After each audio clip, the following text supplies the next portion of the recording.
listener. This is Heaving Bosoms, the podcast where two best friends recap romance novels while going down rabbit holes of swooning and giggles. This is the last week to support AAPI Women Lead by gifting yourself all of our bonus content on Patreon. We're doubling all new and increased pledges until Thursday, June 10th, so sign up to get over 100 bonus episodes, gifts, shoutouts, live hangouts, and so much more. That's patreon.com/Heaving Bosoms Podcast. You're supporting us, and you're supporting AAPI Women Lead. And now we've got a super special episode. Hot genius Katee Robert is back to chat all about her newest release, Neon Gods, and recap The Mummy Returns with us. Here we go.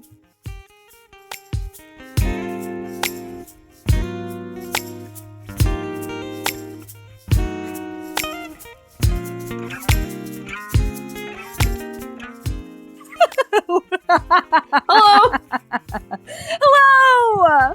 Katee! Katee, you're here! Welcome! I feel like I brainwashed you guys into letting me come back. No! Seriously, ever since I've been listening to this, I'm like, we're gonna be friends. We're gonna be friends. You guys just don't know it yet. And it feels so creepy on my end, but like, I'm really excited. No, I need you to understand that this is the first time I'm meeting Katee, actually, weirdly, strangely. Oh, whoa! Right? It's true. Yeah, right? Yeah, face to face. And just understand that the fact that that doesn't seem weird to me, that it doesn't feel like I'm meeting you for the first time, means it's far creepier from my end. Seriously, my kid's like, oh, your friends, Aaron and Melody, like, do they even know who you are? I was like, shut up, they know who I am. I feel like I've tried relationship. I've tried to tell you several times that the marriage contract changed my life, and I may have never gotten back into romance if it was not for those O'Malleys. So maybe tell your kids to fucking cool it a little bit, as far as, we're your friends. Yeah, totally. Also, you know my phone number. We're friends. I don't know your what phone are you talking number. about? Yes, you do. No, we communicate through Jenny Nordback. I loved that conversation with Jenny, because Jenny was the reason that I sent you an email that said, "Please come on podcast. Please come on."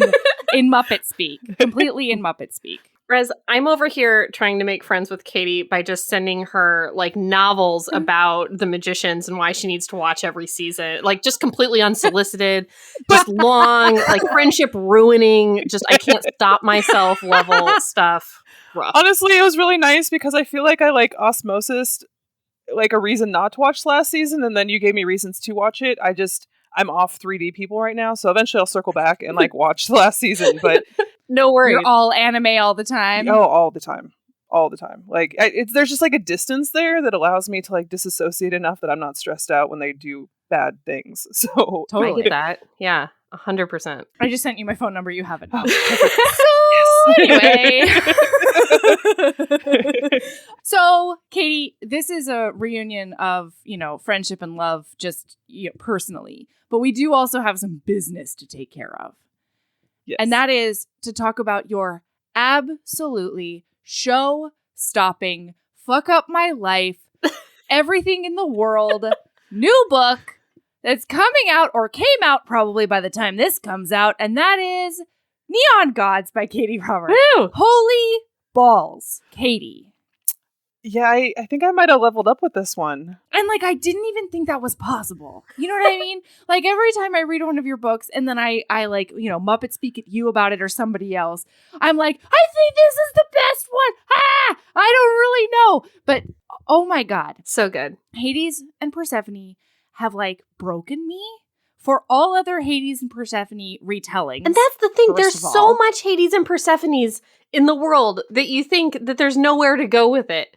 But you did it. And then Katee Robert flings open the door. Just Kool-Aid Man's in to the Hades and Persephone world. And it's over for me. It's over. So Read it. Maybe you should tell people about it, Katee. Do you want to say anything? After I just creepily no, that was like a ringing endorsement. Yeah, it's Hades and Persephone, contemporary mostly. Like there's some magical elements. We just don't really talk about it. Yeah. He's a grump. She's a sunshine, but her sunshine's like weaponized, which is like my id list apparently. And it's almost fake. Ooh. Yeah, it's like they have their masks that they wear, and there's some like public sex stuff. And there is. I mean, I don't know if you noticed that like it was kind of like the throne was maybe mildly inspired by like a court of like whatever the shit. A court of mist and Schmurfer. That's the one. She clownfishes on him so hard. There's even a slinky black dress involved one of the times. God damn it! It's true. Katee! It's just, this book was like an ode to a lot of things, I feel like. It was just like, I love this, and I love this, and we're going to smush it together. So, and it's, Greek mythology, so it's like, I love my retellings. Yeah. One of my favorite things, too. And one of the things that I really love about, I mean, you do it in every single one of your books, Wicked Villains, and now here. Hello, everyone. We're in Neon Gods now. But there are so many nods to the original myths, and like the original myths are certainly the framework, but like then you spin it, and like I still don't, I don't know where the book is going to go, even though I know exactly where Hades and Persephone went all those millennia ago or whatever. I'm just floored by you. I just have the biggest crush on you. Well, the myths are so fun because they're like fairy tales, and that you could have 20 Hades and Persephone retellings, and everybody has a little bit of a different angle on it. And that's why I consume that particular myth like over and over and over again. My favorite one. And, Greek mythology has a lot of fuckboys. So like I fully intend as the series progresses to like justice for the people who got screwed over. Yes! And there's a lot of them. I love it. Actually, I have a tiny, just a seed, like the smallest seed to plant. Okay. And that is that I feel like Medusa needs some justice. Justice for Medusa. And that's a hard one to do, but I just, seeds. I had originally planned on a thing with her, but we'll see what happens, because we'll see what happens. Because like right now, the theoretical series is like 9 books long, which is really long. So yeah. So hopefully the books sell so that we can like work that out. Yeah. So I mean, I will tell a Medusa story at some point, even if it's not connected with a series, just because I totally love Medusa, and just she deserved better. I feel like it has to be an even 10 series. I mean, if you're doing 9, do 10. Make it a round number. No, totally. Don't understand. Or you know what? If just go to 12. Medusa to launch a whole different series, like I would be okay with that too. Just new series is, I don't mind going into every single Katee Robert universe. Well, I almost like maybe I don't know. We'll see what happens, because Medusa, like the actual paranormal element of that is so great to me. And like, I'm sure you've seen the art of like Medusa and the blind like woman that like makes me feel things. So we'll see what happens. God knows it'll go on the list. Yeah, seriously. I have this print. It's so good. It's Medusa like holding a crying woman, and they're both like comforting each other. Because I mean, one of the things I love about Medusa is just that. I mean, speaking of Medusa, I have the the yes, it's the statue with her with Perseus' head. Yes. That's how that should have ended. It's so wonderful. It's so good. All right. Well, I couldn't help but notice Hades' boastful floors. Yes! As soon as Melody got to that part, she sent me a screenshot and was like, look! I couldn't help it. Like, it just, like, the first line came out and I was like, oh, we're running with it, because that episode, like, cracked me up, and, like, it made me buy the book. I still haven't read it, but it made me buy the book. But, like, that, just the boastful floors is so funny, and just, like, their banter was just ridiculous, and it just made sense. He's very boastful about his floors. He's worried about it.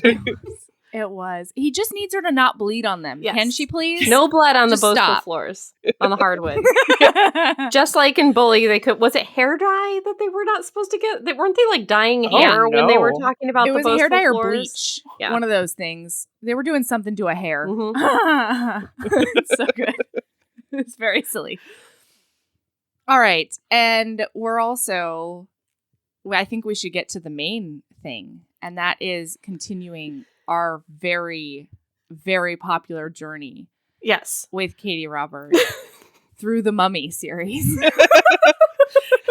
Did you know, Katee, I don't know if Melody told you this, when we re-released you guys' Mummy episode this last 2 weeks ago, it got more downloads than it did the first time. I think because of this Brendan Fraser renaissance. We had an extreme number of downloads that day. Far more than the first time around, which is nuts. It's so funny to me. I love it. Brendan Fraser. I love it. He just brings that extra something. Yes. He's perfect. And this was the movie where he broke his back and his knees and this is the movie where he got all those freaking injuries, which sucks. Wait, this one? Yes. Mummy Returns? Yes. He was thrown around a lot in this movie. Shit. Yeah, and a lot of people got injured in this movie. The Rock also got injured for those 15 seconds of film time. He got heat stroke, he got injured. This was It's because he was a baby actor. He didn't have the clout to be no, I won't do this thing. He's yes, I'll walk through the desert. It'll be fine. Yeah, there was no thing. I'll be in my trailer for The Rock at this point. So according to the trivia, Rachel Weisz's contract was far more you will not put her in danger. She will not do this list of things. And they took advantage of everybody else's contract. And she was the one person that didn't get hurt on this set. Oh my god. Oh no. That's so upsetting. Yeah, I'm sorry. It's a great movie. Let's just not talk about that. I'm sorry I did that. No. No, actually, it's funny that you say that The Rock was really new to this because one of my first notes is, whoa, big ancient fight. The Rock loses and his defeated look back is very pre-acting class. Yes. Very Wesley. Yes.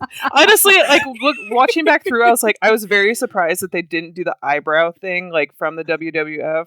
They animated at the end.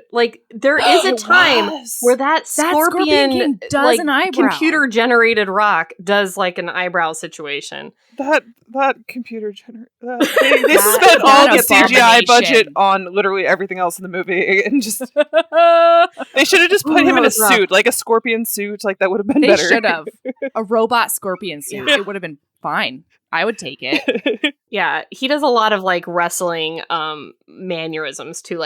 When his power gets jolted into or out of him, and he's doing one of these with his body. It's very wrestler. It's very somebody is punching you when you're making the jolt. Very rough. Anyway, it's true. I mean, also talk about Rock's renaissance. The Rock, his whole journey. He's grown exactly so the same now, and this was 20 years ago. I know. He might be more muscly. That's about it. I know. He still glistens. Boy, does he. I don't know why I feel the need to tell the plot, because it is very confusing. No, we need to. He is a scorpion king, and he did try to take over the world. And then he did lose. This is 3,000 BC. He also makes real bad deals. Didn't think that through. I'm going to conquer the world, and then the deal ends. No ruling. Right, or if you're going to do it, so he loses, and then his army dies one by one in the desert of just roaming through the desert. Yeah, and then he's the only one alive, and then he's I think now's the time where I'm going to make my deal to sell my soul to Anubis when I'm just so that on I can my conquer onesie. The world.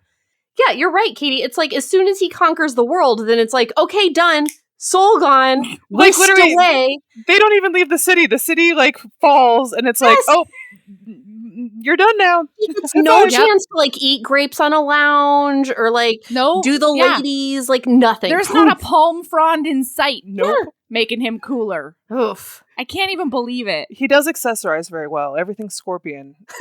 He's got a theme and he sticks to it, and it is he commits. Yeah. For serious. He commits to that scorpion motif, if you will. It's true, because I was like, oh, the bracelet, and then like he turned and it's like a chess piece too, and I was like, oh, all right. Yes. Yeah. And then this is the last time you see The Rock for the whole movie. Yeah, never For the again whole The movie. Rock. Yeah. He was Meanwhile, like top he's on the billed, like cover The of the Rock's GD acting thing. debut. Yeah. Honestly, though, probably for the best. Like Yeah. it's not current day Rock. It's WWF. Like it wasn't even WWE at that point. I don't think. Was it? It was Was a still while the World ago. Wild Fund back then? Yeah. When they were a federation. Federation. Of Yep. sorts. Yeah. Right. How did you guys feel about when he does make that deal? And the way that, like, instead of doing a pinky swear and you kiss your just a fist, flat out kiss, that would have been fine too. yeah, or a kiss, he does bite the head off of a scorpion. That's the way he does seals munch that deal. Scorpion. And how did he know to do that? Like the scorpion, did he he's like, know? I will make the deal to the skies, and then the scorpion just comes out of the sand and he just munches it. And then he takes a big old honking bite out of it. What if that was the wrong thing? Yeah, You right? know? I mean, it's. What if he was supposed to eat the claws or something? Oh no! Have like a crab leg of a scorpion. Who knows? What were you going to Anyway, say, he just trusted his instincts. Yeah, no. He just stuck with his theme. He's like scorpion. We're gonna just.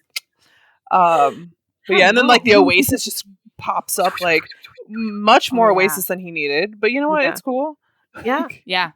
Again, That's he could true. have made this deal while his army was still alive, and he could have saved that army. But then he wouldn't have needed Anubis's badass dog head soldiers. True. He does get to fight with dog heads. And like, I don't hate it. You know, if I had a choice, I think I might go with the dog heads. Fuck all you humans. Give me dog heads. I mean, like, you know how my monster romance, like, it would not be. It's not a hard no. It's a convince me. So, Also, that Anubis was built. Like, did you see? yes. I know I it's took dog note. from the neck up, but from the neck down, it seemed pretty built. it's true though. It's true. So they conquer the world, the city, I don't know, they conquer a place, and then there's this hilarious CGI, like, flame and then fade into sand situation where he does do that WW Federation move. That's what I was, that's the part. Yeah.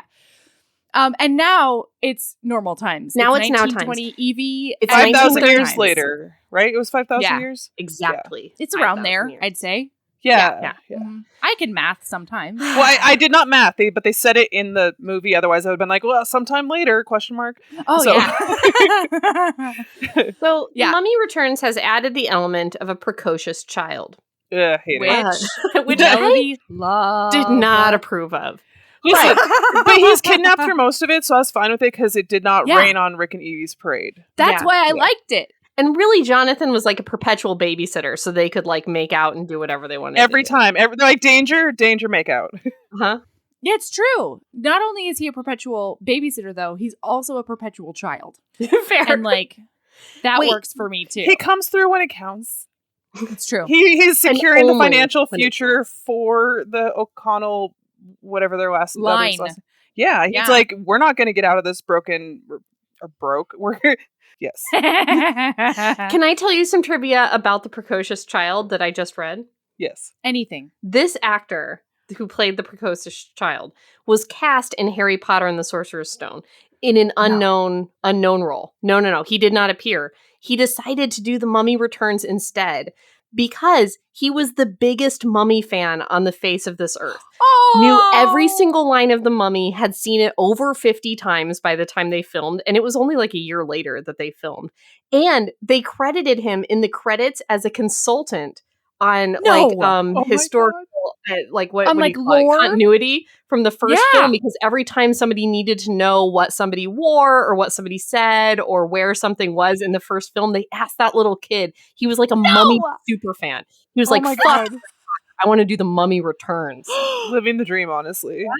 No regrets. It made me Thank so you for happy. that trivia. I needed it. That Anytime. is so cute. I extra approve of this child, but mostly because he was kidnapped the majority of the time.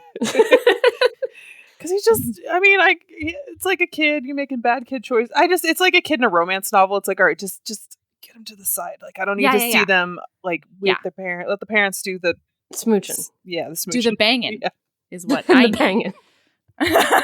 Okay, so they're in a Times. yeah, they're in a pyramid. There's Temple. Tunnels. Tomb. Desecrating a tomb, as Rick says. Yes, They are. They're desecrating a Evie's tomb. very enthusiastically desecrating a tomb. Mm-hmm. And then he's like looking around and he's pointing his gun at things because he hears a rustle and a footsteps and stuff. And the child jumps out and scares him, and he does almost shoot his son in the face. You know, which I also didn't hate. The third movie doesn't exist as far as I'm concerned, but Same. if it did exist, I now forgive early 20s child for being a little dickwad because like he experiences a lot of trauma and like his parents love him, but they are pretty neglectful. Like so they are making out every time he gets kidnapped, which is a really rough look. And they're always like, go wait over there while we do the thing. You get out. Yeah, go be alone in the lobby of the tomb. Right, I'm sure that's what they want to do. Wait in the tomb lobby. Yes. So they go into like the serious tomb times, and they go into this place that's filled with scorpions, scarabs, which I hated. Mm-hmm. Of course, I always hate the scarabs. Those are the big beetle boys, right? Yeah, the flesh eating beetle boys. Yeah, shish bugs is what they are. Yeah. Yes, and then she keeps on. She had this dream a while ago that she references, and she's like, "I feel like I've been here before." Evie says. And he's like, no one's been here in 5,000 years. So and they just banter really sexy. You know, they have these conversations all the time where she's like, we're going to do this wild thing. And he's like, okay. Like, here I go. Yeah, so she's going to open up. This won't end badly. Right. She's going to open up the sacred thing that's like, don't open me. And he's like, let's not. And he's like, remember when it was like, no harm can be done from reading a book? And like, remember that mummy? Right. And we had to save the world. And she's like, no, it's fine. It's just a box. And he's like, I want to be on the record here of being the one that doesn't want to open the box. And then she does. Yeah. And then that lets out the new mummy, the new mummy times. Yeah, the newest of the mummies. It's when she's like having like visions to like how to unlock stuff and how to like the combination and like, you know, I didn't hate it. Like there's some retconning going on in this movie, but like I'm fine with it. Yes. Big retconning is happening. Yes. But I allowed it, you know. So when they open up the thing, it does have that special bracelet from Mr. Scorpion. And it says inside, whoever does open up this thing is going to drink the water of the Nile. And then boy, do they start drinking that water of the Nile. At them. And did you know that drinking the water of the Nile killed most Egyptians in the time of the times? Did you know that? No. Yeah, I didn't know that. Well, look who's smart today. Look at these history facts. Because people in Egypt, in ancient Egypt, were drinking all that sandy water all the time from the Nile and like other, you know, but sandy. It was all sandy, and it wore down their teeth so much that then they get exposed tooth nerves and they get sorry. They get infections in their teeth that would lead to heart disease and also infections that killed people. Most of those mummies died from tooth illness because they got their teeth eroded by that sand. Oh my god! So I was thinking, if you drink the water of the Nile, you're going to die, but slow. Slow. And this booby trap said no quick.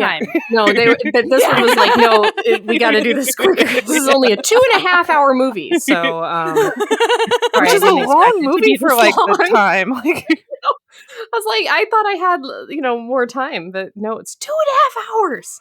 Anyway. But also in the lobby, yes, there are bandits who are there, bad boys, and the kid is making bad kid choices. Yeah, he's giving up his position instead of just shutting the fuck up, kid. Yeah, don't shoot projectiles at them. They can track the projectiles. This is also, Rick's anyway. Kid. That is true, and Evie's kid, honestly, and Evie's kid. Like, yeah. She has even less like and Jonathan's nephew. And it does seem that Jonathan is raising this child. It's true. It's very true. Yeah. So they catch him and they're like, getting flooded. Yeah. Right. And the kid is up in a rafter or a scaffolding and he's trying to run away from bandits. And then as the bandits are leaving, because they can feel, the rumbling of the incoming Nile. And so they fuck off. And they kick over the scaffolding, and that creates this like pillar, everything's falling down, domino effect. Just like in the first movie with Evie and the bookshelves. Like, yes! Yes! Call back. Whoa! Yeah! I didn't even notice that. They had domino bookshelves and now domino pillars. Incredible. This movie is like The Mummy 1, except bigger budget and like slightly more homoerotic. Like there's a lot of like homoerotic fight scenes in this movie, and I'm really okay with it. And I loved every single one of them. See, I don't feel like this one is more homoerotic than the first one. You do? Well, because there's Ardeth and more pairings. What's his face? Yeah, more pairings. There's like shrugging off and the shirtless and the sword fight, and then Evie and Noxuna Moon like mostly naked doing the sword. Yes. Okay, all right. And then Rick carry and on, that carry mummy. on. Oh yeah. There's more pairings of homoeroticism. Yeah. It's good shit. Oh hey HBs, I don't know if you've heard, but we have a Patreon. For as little as $5 a month, you get over 150 bonus episodes, most of which include Aaron, videos of regular episodes, author hangouts, and so much more. Do you want to hear Aaron and I recap every single episode of Crash Landing on You? What about a little film called Psycho Stripper? Do you want more recaps of ridiculous Thanksgiving and other holiday books and movies? And how do you feel about Naima Simone and I recapping amazing reality TV? All of that and more is on the Patreon. There's so much content at your fingertips as soon as you sign up. Seriously, hours and hours. Anyway, it's patreon.com/Heaving Bosoms Podcast if you want to check it out. And of course, that link is in the show notes. Keep being a badass. Okay, so they're getting niled to death. Yeah. And they're at a little grate thing in the ceiling. I didn't know mummies made grates. Ancient Egyptians, I mean. But that's fine. We don't ask questions. So they're taking their last breath, and then the last pillar, schmooshes down onto the wall. Crash bang, the wall's gone, and they're saved because it does drain that water enough to give them some oxygen. And I love that he had, as they like swoosh in from the water, he's got his arm around her. Because he's just, he's got his Evie. God, I love them. Oh, forever. And I love that the kid thinks he's going to get in trouble, even though he literally just saved his parents' lives. Yes. Yeah. Good work, kid. So then we clip to the bad guys, and they're mining for a thing in the city of the dead. They have a big budget for this. Digging up something. Yes. Yeah. And it is that lady who is the mummy's girlfriend from the first movie. And she's... looks exactly like her. Part of it. How did they do that? I don't know. Because it's not the same actress. It's not? It's not? I did not look this up. I'm going to Google it right now. That seems like something you Google it while I talk about other things. However... yeah. They're Googling. They do get that book of the dead, right? They're digging. And the Book of the Life. They have both books. They have... Oh.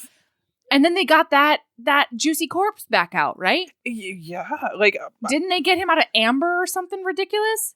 Yeah. I think they Jurassic Parked him. Yeah, because like he fell in the first movie. He fell into the river of the thing, and the thing like... yeah. I was like, does that not exist? It doesn't matter. I don't care. But yeah, they found him. I thought he went straight to the underworld, but apparently they just ambered him up and put him in the desert somewhere. Melody, this is the same actress. I don't know what you're smoking. No, you know what? They did look uncannily alike. She also plays Marta from Arrested Development. What? Put it in your brain. Yes. Whoa. Right? That's her. I love it. Anyways, so then like the Beetle Boys, they come up and they eat a bunch of the people, and they've got those 2 books, and they do have the juicy mummy now. And now they find out that the bracelet did go to London. So now they're like, to London. Because they sent thievy people to follow, like to retrieve the bracelet, which originally I was like, how did they know about this bracelet that nobody's written about? Like Evie has her dreams, but apparently fake Noxuna Moon is also having dreams. So it's a nice like arc that they have together. Yes, that's true. Yeah. Okay, so now the happy couple is home. Yes. And they're like, kid, shut up for a little while. We have to go upstairs and make out. Go in the living room. Literally didn't even unpack. Immediately making out. Didn't. They're talking about how she could be the curator of a museum of some kind. And the kid, who is precocious, opens up Evie? The cursed chest, which they've just left open and they didn't even say, like, don't touch the cursed mummy or chest. take the key. All they had to do was take the key. They just left the key next to the thing. Like, it's practically an invitation. Even though they know this is their kid, they love opening shit. This family loves opening cursed shit. It's true. They want to open everything. He puts on the scorpion bracelet. And it's like a projector, and it shows him a bunch of movies, and he's like flying over pyramids. All of a sudden, he's in a virtual reality goggle system, but ancient times ones. And Evie and Rick are just making out on the balcony. Like, literally 10 feet above him, they should have noticed that something was going on. But nope, they are smooching. Yeah. Yeah. It's irresponsible. Yeah. But they did notice that was not her knickers hanging from, like, the wardrobe thing. I just love that it wasn't like, those aren't my knickers. Who is she? It was like, those aren't my knickers. Where's Jonathan? Where's Jonathan? I loved that. So good. And Jonathan does come out with his arm around his latest lady. And that is when we get a big attack. It's fighty times. I do love, though, that the bad guys didn't just murder up the lady. They're just like, get out of here, lady, and like shut the door in her face. She's like, call me. Yeah. That was really considerate his mummy scepter that he just brings everywhere with him to, like, get chicks. No explanation. It's just there, and it's vitally important to the plot and, like, necessary, but, like, Jonathan just has it. Yeah, he takes it to the bars to get women, which is nuts. I mean, it obviously works. But also, I mean, like, you know, dudes take puppies to the park. Dudes will borrow babies to take to the park to pick up chicks. This is a tried and true method. You know, you need some bait, apparently. And less high maintenance than a baby or a puppy, because it's just a gold. That's what I'm saying. It's true. Yeah, I just feel like it would work less good than a baby or a puppy. But I don't know. It's not 1933. I mean, she does say, like, I'm only basically says, I'm only here for your money, thumbs up. So, you know. Like, very rich. And she's like, what do you think I'm doing here? Yeah. So good. Okay, so it's attack time. And they're like, Jonathan, tell us where the things are. Tell us where the bracelet is. And he has absolutely no idea what he's talking about because obviously he wasn't on the journey. He does try to bullshit, like, pretty effectively, but they're just like, yeah, no, we're going to murder you up anyways. It's fine. But then Rick comes in and it's fine. His timing is impeccable. Always. Listen, hey, there are a lot of fight scenes. I'm talking to both of you right now. There are a lot of fight scenes that are really long and really boring, and we do not need to talk about them, and this is one of them. But can we talk about two things in this? Not the upstairs one, but the downstairs one. Always. Evie suddenly knows how to sword fight without explanation. Yes, that was important. Yes. Yeah. And then Ardeth, sexy man, shows up. Like, you know, probably could have put a stop to this with his giant magi army, but no, it's fine. Yet again. But no. And then and the new bad guy, I wrote down his name, Lochna, they have a very they have a history. They do the hottest fight. And they fight, and there's a lot of, like, intensity on both sides. And, like, look. Yeah. I don't know. I'm just saying there was interest. I loved it. I'm sorry. Invitation. And I'm so happy that it came back. I was sitting there during the movie being like, this has got to come back, right? Like, it has to. And then it does later on.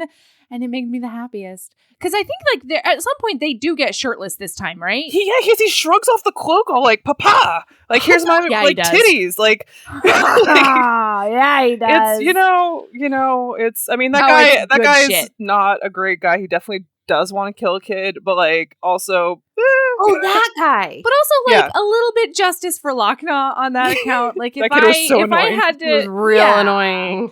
A little bit of justice for Lochna on this one. Although he was fairly, like, rabid about it. You know, yeah, like, I'm going to chop off that kid's arm. Let's do it. I'm like, sir. Like, it wasn't...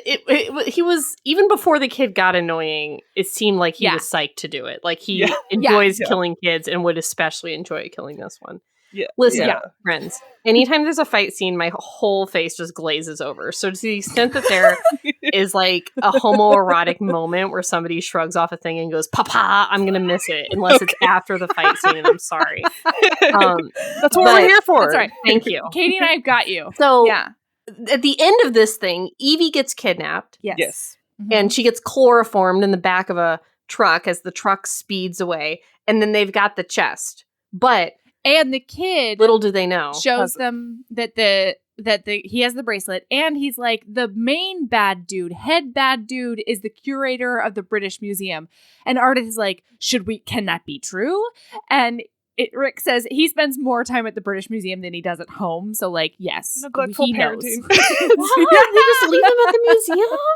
And also, the bracelet won't come off. It's stuck on his hand for 7 days until they have like 7 days. Oh, wait, they don't know that yet. Never mind. Yeah, but the bracelet won't come off. Yeah, it won't come off. My favorite part of this interaction, though, is that Ardith says something like, you put the bracelet on, like, yeah, you have single-handedly started the end of the world. And then Rick looks at Ardith and he goes, you, lighten up. And then he looks at the kid and he's like, you, big trouble. And then he looks at Jonathan and he goes, you, get in the car. And I was like, Rick, you efficient man. Okay, get in my pants. Somebody explain to me tattoo times. Because Ardith... Tattoo times. Retcon. Ardith didn't notice that he had a tattoo on his wrist the whole first movie, that they were like all sorts of like up close and personal, and then suddenly is like, oh, by the way, you're a thing. You're an important thing because you're tattoo. Right. He did have a thing over it. That's true. Yeah, no, but still. But my exact note is, how did he not see it when they made out all the time in the last movie? Because they had to have, right? Like, they had to have. It definitely happened when before he was with Evie, you know? I'm sure of it. Listen, okay. So Ardith sees the tattoo and says a special secret phrase. I'm a wanderer from the East and blah, blah, blah. And then Rick says it back. Rick does whatever Rick says, like, you're supposed to do. But I'm a wanderer from the West. And then they have their secret code. And then Ardith is like, well, your tattoo means stuff. And he's like, no, this just slapped on me when I was an orphan in Cairo. And then it's like, but okay, but you did know the secret password. Why did you say that thing then, you weirdo? And also, of all the things that you've seen so far, this is where you're going to draw the line of like, nope, my tattoo can't mean a single thing. Nope. Like, come on, Rick. Like your kid just told you in the special tomb that he did see a thing with the tattoo on it. Well, he wasn't listening, though. He was just trying to get him out of there so he could go smooch his wife some more. Like, yeah, that's true. Fair. You got to desecrate tombs and make out with your wife. Rick has priorities. All right? I was also doing a little bit of yada yada yadaing until I could see him make out with his wife. So fair enough. You know, it's true. Okay, so now they resurrect Emotep. Yeah, they do awaken that mummy. They do a sexy ceremony, and Evie is bound up in a way that I found very intriguing. Didn't hate it. It was definitely for aesthetic purposes, not for proper binding purposes. They were definitely like, we're going to sacrifice you, but you're going to look good while we do it. Yeah. The idea that she's just loose, just hands and ankles, and then they just kind of dump her into a fire where she could definitely like scramble away in any direction. Right? Very, very strange. Yeah. Yeah. Okay, and then we find out Anaxinamoon goes up to that juicy corpse and she's like, I am Anaxinamoon reincarnated. And apparently I'm also the same actress. And then and then he tells her that he's like, you're Anaxinamoon in body, but I will at some point resurrect your soul and put that old soul in you. And my question is, what happens to the new soul? Frankly, honestly, considering the events that happened afterwards, he probably should have kept that lady because she was not so freaking weak and selfish. Yeah. But also, like, he has eyes this time, like from the get-go, which is a tongue apparently because he could talk. So that was interesting. Make out. That happens. I don't know. And honestly, but it happens. Why didn't he give Evie the sexy, like, vision quest, like, thing where, like, they're, like, back in the past and he's sexy when they make out? Instead, he's just made out with her with his dead mouth. Like in the first movie. It's fine. Yeah, you're really right about that. That would have been nice. I would have enjoyed watching that more. Yeah, I definitely would have been like, ooh, at the end of it. Like, Okay, so now they do a big fight. Everybody comes in. Jumps over. Fighty time. All still impeccable timing. Jumps through the fire to save his wife. Yeah. He says great lines like, not these guys again, and oh, I hate mummies. Stuff like that. Stuff that you want to watch Brendan Fraser say and isn't cheesy at all. And he also uses 10 bullets when one bullet would do. Classic Brendan Fraser. Yes. Always. So then they get out of that area, and then they're on like a bus. They get to a bus.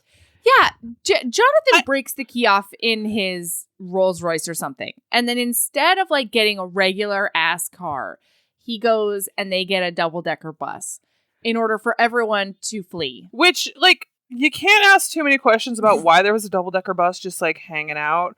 I feel like they just wanted to give you the true London experience, like double-decker bus. We're going to go over the bridge. We're going to like London it up. This is when I realized they were back in London because I thought they had gone back to Egypt again, and I was like, "Where'd they find a fucking bus in Egypt?" And then I realized that that's not the case. Well, a double-decker one, but also that big double red boy bus. The Jonathan blames that idea on a 10-year-old kid when he realizes it was a stupid idea. He was like, it was his idea. It's like, no, that's not a great look to just blame kids for dumb ideas. Don't do that. I mean, that's Jonathan. That's Jonathan in a nutshell, really. That's his whole thing. Okay, so now there are these mummy henchmen coming after him. Yes. They've got scythes. Mm-hmm. They are unstoppable and unkillable. Yes. And they do shoot them anyway. Yes. And so they're doing a big fight. It's all a big fight. And then at the end, Alex gets kidnapped. Child is now kidnapped. Yes. Yeah, because his parents were smooching and he was awkward, so he was like, I'm gonna put some distance between us and and then just jumped in like the door and grabbed him and took off. Yes. Yeah. I have a couple notes about this fight scene. Wow. I mean, I'm into it, but you're a hypocrite. The notes that I have are the new mummies that are back in action. Unlike the last time mummies, they defy gravity. They can walk on ceilings and sides. Yeah, they don't just jump really high. They do. They did. Yeah. They were scampering across the walls. It was nuts. Mm-hmm. Also, they make the same noises as the dinosaurs in Jurassic Park, which was strange for me. Did you notice that? They're like dinosaur but now next time I watch it, I will notice that. Like, what do they do? Also, how is Rick at this stage in his life and it takes him 25 minutes to load a shotgun? Like, what the fuck was that? How has he survived? Putting in the like, it was nuts. Well, stop firing all willy-nilly. Line up your shots. What are you like? This is not your first rodeo, my dude. It's like literally shooting from the hip sometimes. It's like, stop it. Yeah. Anyway, and spoiler alert, they don't hit a goddamn thing. Did you see though? Time. I've watched this movie so many times, and this is the first time I noticed that when the mummies come first, initially chasing them, they like drop kick two dudes like into a building as they were running down the street. I was like, no, I've never noticed that before, and I was like, oh, yeah, yeah, awesome. Imagine that guy's day. Just like coming home from a nightcap or like, just like walking down the street and a fucking mummy jumps out and drop kicks you into a building and then runs off. Anyway. Yeah. A gravity-defying spider mummy. Yes. Does that to you. But also I wanted to highlight this makeout when the child does get kidnapped. So the danger is gone, and then Evie does one of these like come hithers. Yes. Like, because she's all hopped up on that adrenaline. Finger. She's like, freak out. It's good. It's a hot. Also, this is vaguely why I don't know. Whatever. Retconning. Back when Evie first sees fake student, her name's Mila. I looked it up because I was like, Mila. What is this woman's name? Yeah. She immediately recognizes her as an Oxunamun, like on sight. And so that they do look uncannily alike. Well, but how would she have known? Like. Yeah. Didn't she see an Oxymoon when she was reincarnated in the last mummy? But she was still a mummy, wasn't she? Oh, maybe. So, but like, it's all these hints to like, there's like this whole arc that her and like on Oxymoon like do together, like the romantic arcs of both main couples that like, yeah, so it starts there because then the Rick and the mummy have their moment too in that like fight scene where it's like you and it's like you. Yeah, it's good stuff. Okay, but now this is the moment where Anoxunamun kisses that corpse. Yes, and she goes into it. Listen, if I had the vision, if my brain was screwed up and I had the vision that he gave to her of sexy Imhotep making out with me, I would have gone for it too. Because, like, in her brain parts, that's what's happening. She doesn't know that she's Frenching up a disgusting mummy corpse. I feel like she knew. Does that vision apply to, like, textures, though? Yes! You know? We're going to say smells. Yes. Oh, God. Smells, too. Textures and smells. Juices, tastes. Juices, tastes.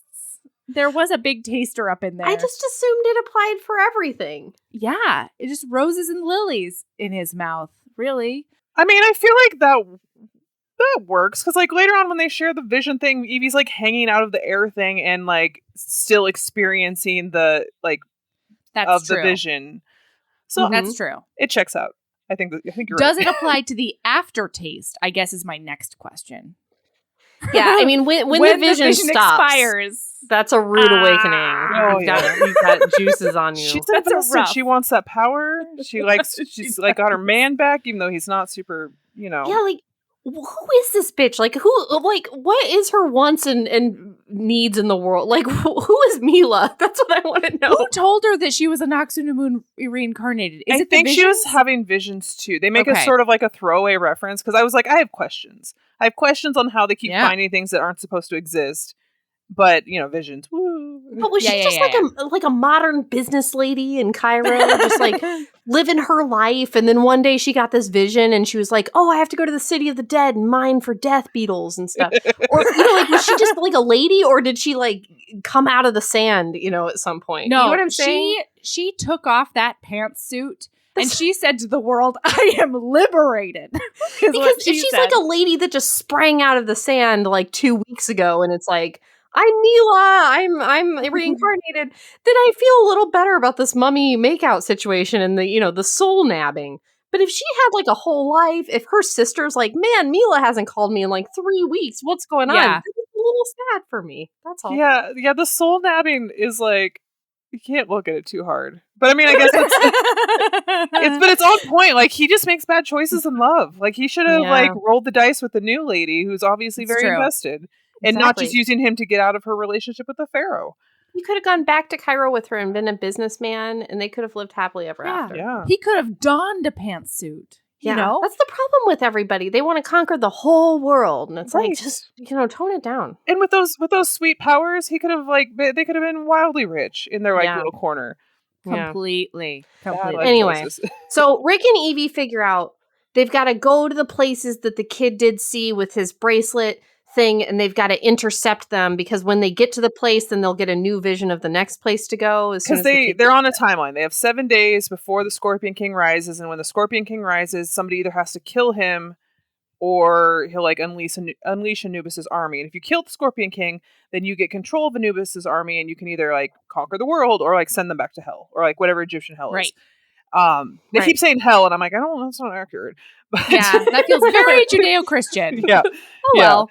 So they're like, well, we have to, and, you know, get our kid, and then also not let the mummy man kill the Scorpion King and take over the world with the dog people. Right. Yeah. Those dog heads. That child is on a train with all the bad guys, to include the one who wants to kill him, who is named something. Lochna. Lochna. Yeah, and Lochna would prefer to maim him severely first. Totally. And then kill him. I have to say, though, if I was kidnapped, I'd probably be equally annoying as this kid. Like, oh, yeah, same. Just, are we there yet? And I'm like, oh, shut up. So, then he escapes through the toilets? Not yet. This is the time where there's like a big train fight. I don't even remember who's involved. We're doing a train montage. But yeah, like, he does see that mummy. It does make him very scared. Oh, yeah. Okay. So he goes and he has an audience with the mummy. Yes. And the mummy is like, hey, bro, don't run away from me, because if I don't get you into that pyramid in 7 days, that bracelet eats you. So, like, chill out and hang out, you know? And I honestly loved, like, the mummy kid interactions, because he was just so, like, meh, kid. Like, it was just so, like, nonchalant. And the kid was kind of like meh money. But, you know, like, this child actor is very meh about most things, to include the death of his mother. So, Aaron, he has seen a lot. Very subdued reactions to things. He's seen a lot. Okay, so now they get those thieves back, those bandits from the before. They get them, and they're like, we need you to go get the box of the mummy eateries. The woohoo box. Like, yes. Yes. With all the things that opens the mummy restaurant of your body. Sure. And they're like, okay, I guess I could do that for you. So they do go get it and they come back and then they trick them into opening the box so that the mummy can make that body restaurant out of them. Yes. And very quickly, I appreciated how quickly they went from like gross mummy to hot mummy in this movie. They knew their audience. Yes, they did. Thank you. They did. Thank you. They made him hot immediately. Yeah. I think they recognized that like a lot of people went to this movie for The Rock and he only was in about 15 seconds. They needed they were to like, make we gotta shirtless throw him a people. bone. Yeah. Yes. Is what we gotta do. Yes. Okay, so now Rick goes and he gets a dirigible friend. A friend named Izzy. Who Izzy has a dirigible. And he gets shot a lot. Every time he hangs out with Rick, he gets shot. Every time. And so he he's says like, Rick, great things like, shave my head, wax my legs, and use me as a surfboard. Did we do that in like Wherever the Fuck? Like, yeah. I'm like, what is the nature of your relationship with Izzy, Rick? I would like to know more. I would like that prequel, please. Yeah. Where and when did you guys go surfing? Like, when was surfing invented? Was it in Egypt, which is like no water? Aaron, place? it was bedroom surfing. Oh. Well, I feel silly.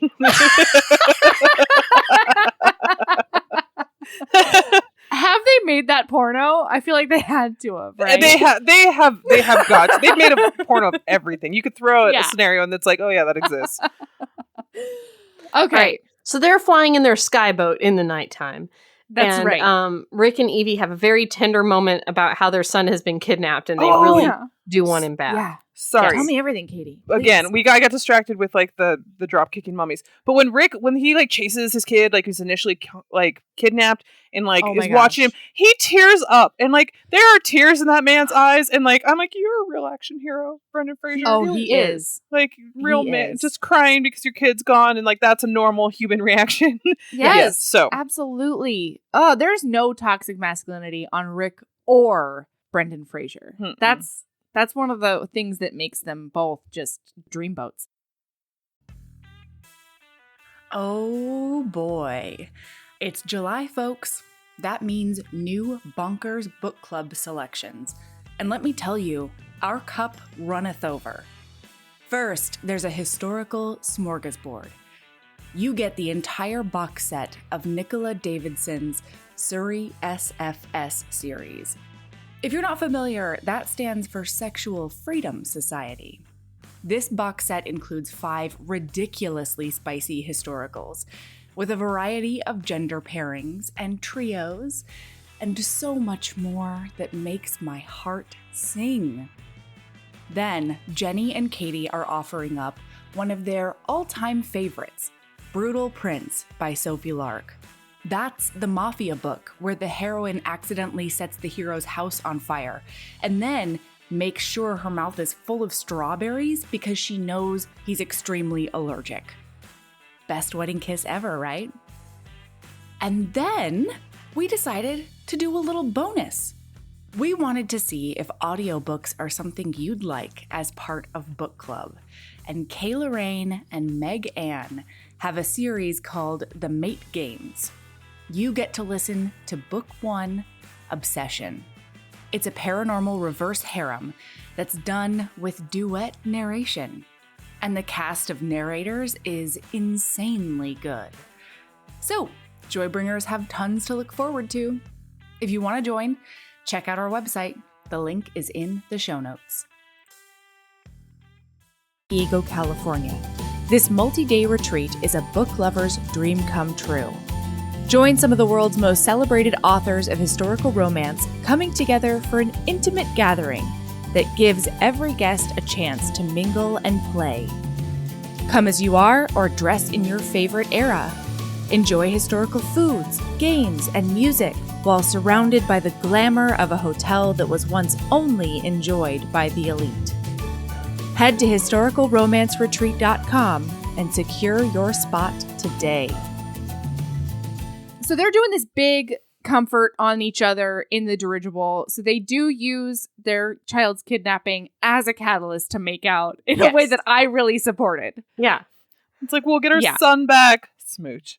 I just seeing the interior of this skyboat machine was very strange to me. I don't understand.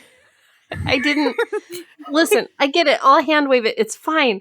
But like the skyboat was great. The part that did make the hot air into the balloon times was like not really centered on the thing, and then the steering was like a ship steering thing, but it didn't really seem to be connected to anything. I was just very concerned. The propulsion of like definitely would have like ripped that little boat right off that balloon thing too. Yeah. Yeah, it's mummy physics though, so we're fine. That's true. All right, so now the kid escapes from the train in the toilet. Yes. Yeah, he pulls that toilet off the wall. Oh, Imhotep, big sexy, they smooch. They smooch in real time, like not mummy smooch. Oh, Imhotep and yes, that's what's happening right now. Yes. Anoxin Moon. Oh yeah. So well, okay, but also I need to take a tiny issue with the Mummy Returns because this kid does do a tiny escape. But then he runs into the destination they were going to. And that is so rude. Like, that train was stopping anyway. And, like, Mummy Returns, that's mean. It's a mean thing to do to a child. And I loved it. And he gets shot at, which is unfortunate. Imhotep's like, no shooting. And, like, straight up murders two people because they were shooting at the child they needed. Yeah. Okay. So now we have the vision where Imhotep shows Mila the vision of the, like, not quite tits out knife fight, but like very nearly tits out knife. I mean, there were buns out knife fight or whatever the prong things are. I'm gonna let you ladies take this one away. Listen, they were just intense eye contact. There was like, oh, put your mask on. We don't want to mess up your pretty face. And then like flippy stuff that was solely for like the spectator views. I'm down with it. And Imhotep and the dad were watching, and Imhotep's like real stressed out. Like real stressed out.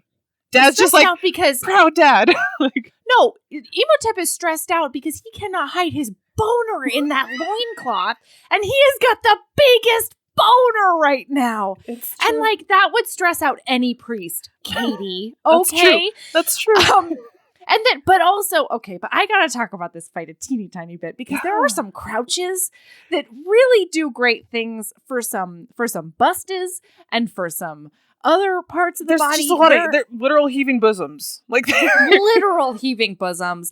The gams are on display in a way that is just magical. And then there's the cling clang swish swash. And at the end there's the spear at the throat with the crouchy on top of her, and I'm like, yeah. It was yeah.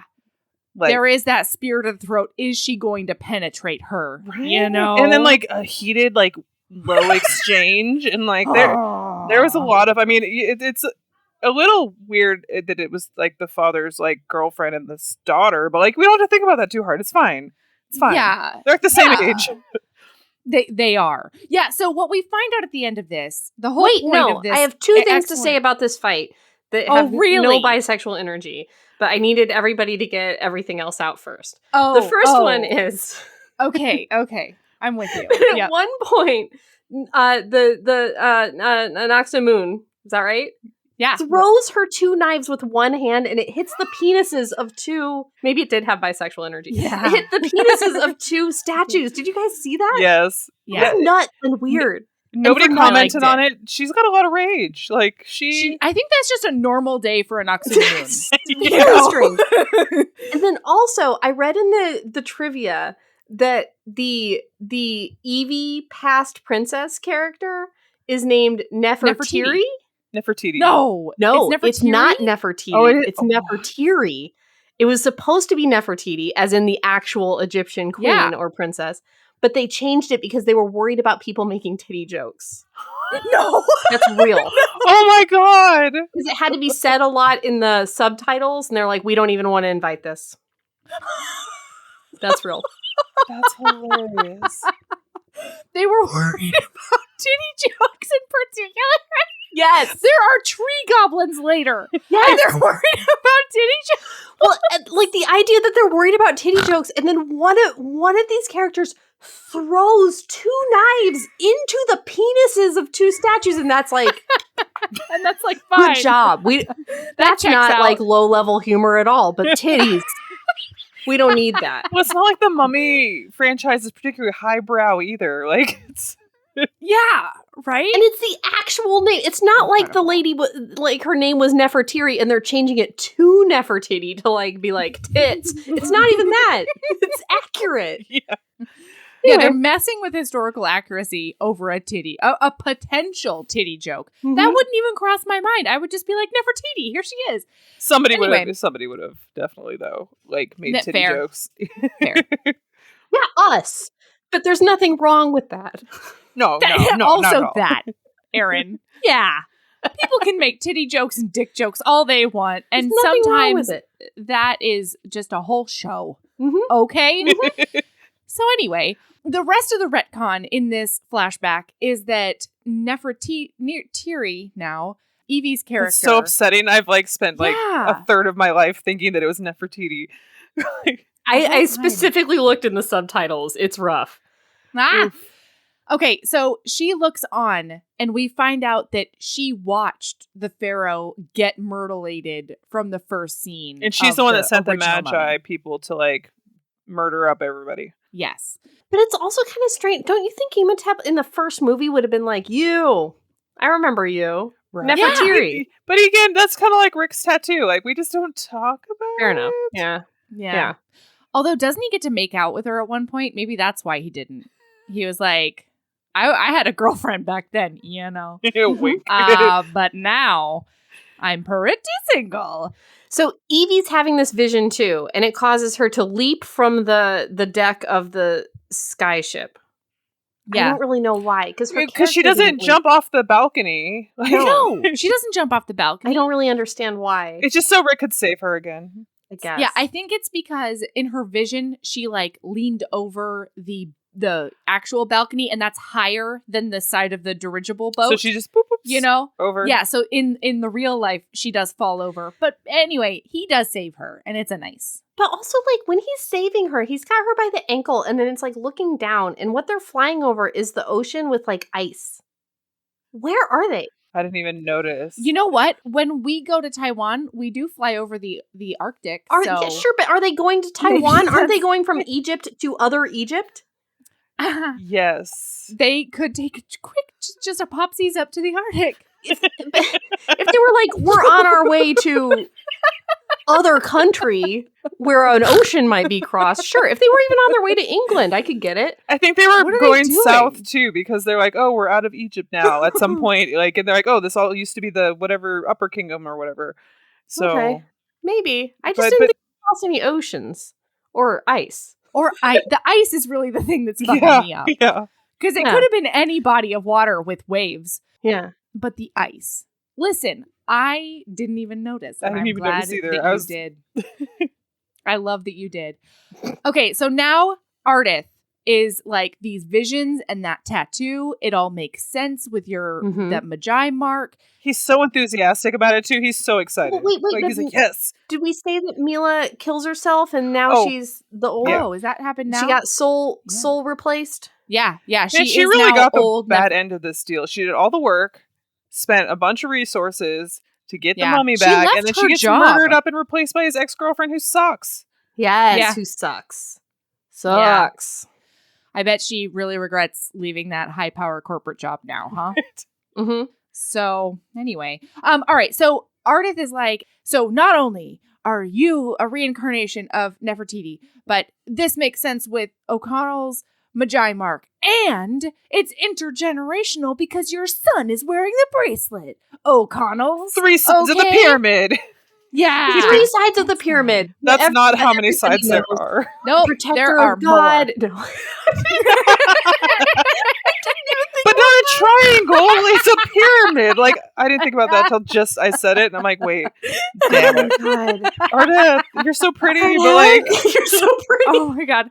Ardith, get another face tattoo. I love them. What I was thinking was like, oh yeah, it's common knowledge. The 3 sides of a pyramid are a princess, a protector of God, and like the one who gets the visions. Like that doesn't even make sense. Even if there were 3 sides, like. Anyway, whatever. I would really like him to make out with Rick, but Everybody just says things like we could this. do I feel like triple he kiss, would like I'd it be fine with too. that. Like, I feel like Yes. everyone would like it. I feel Evie like would Evie like it would too. like it. Yeah, I feel like she- everyone would be happy. Yeah. Okay, so now Alex is building sandcastles to tell My them about their God. next generation. This child is building to destination. scale sandcastles. perfectly squared. Perfectly, like, how? With his hands? Question mark? With They're his not hands. getting blown away or anything. He's just I putting think his there are little like coat palm over 'em. trees in there too. There's windows. I mean, it's Yeah. nuts. Yeah.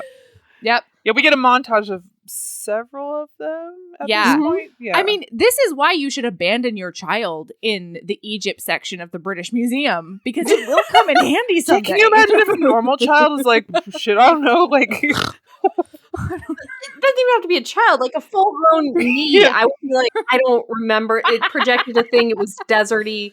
the whoosh distracted me. I didn't. It only flashed for like a second. Like, I don't. My memory's not that good. Yeah, I can be on like the other side of town and not know where I am, let alone like a whole different country with like. Maybe the thingy is helping him though. You know what my favorite part of all this is?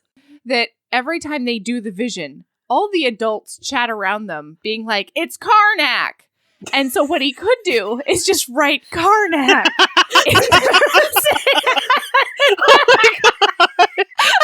I didn't even think of that. Oh, he's so smart, but he's so not. But he just like is starts it to crafts. possible this child reads ancient Egyptian, but not the language he speaks? Yes, honestly, with Evie and Rick as parents, it's entirely possible. But he also could write it down in ancient Egyptian, and Evie would read it. He could just write something. The stork, it's stork. Oh god. Oh, it's so good. Oh my god. All right, so now we are getting close to Well, because the the last oasis. one, on the last one, Imhotep catches him, like when he's about to do the thing, or yeah. somebody catches. Oh yeah, Then they stomp on it, and they're they like, do no. stomp hard. Yeah, but they make it to like a canyon, and Special Imhotep is waterfall doing place. Yeah, it's like a sensual bath. I do have questions about the semantics of this, but like I'll speak after. Oh, okay. Yeah. Go for it. Oh, just because No, like the whole speak now. thing, like because Imhotep's like, it's not the water. He does the water like he did the sandstorm, like rawr, like big face, and chases them. But like with how it ends up and how he chases them through the canyon and where they end up, they were ahead of them. Yeah, like because he comes from behind, not in Mhm. front they were of. before them. And so they were somehow ahead of like where they should have been. Mm-hmm. Yeah, and they didn't talk about getting lost or anything. No, Mm-mm. And You're and, right. and they came from like a different direction, because they would have come up on the right, but instead they're like in front on the left. mm-hmm. So it's like a Y coming into the. It's like two forks, and they're going, and they are ahead. It's I didn't even think about that. You're right. And now they're like in a jungle. Is this like the oasis? It's the oasis. Yeah. Yeah. Okay. But and they all right. immediately know. They're not like, oh, a jungle. Like, oh, this is definitely the oasis. It's like, how? I would be like, oh, a jungle. Like, Oh look. it seems like we it missed wasn't it. that hard to get to. Like, Mhm. from the last place, which was a known place. Like, they Mhm. just had to follow the canyon, and there's the oasis. Mhm. So, it's But fine. also, okay, so Imhotep does do that big water face attack situation.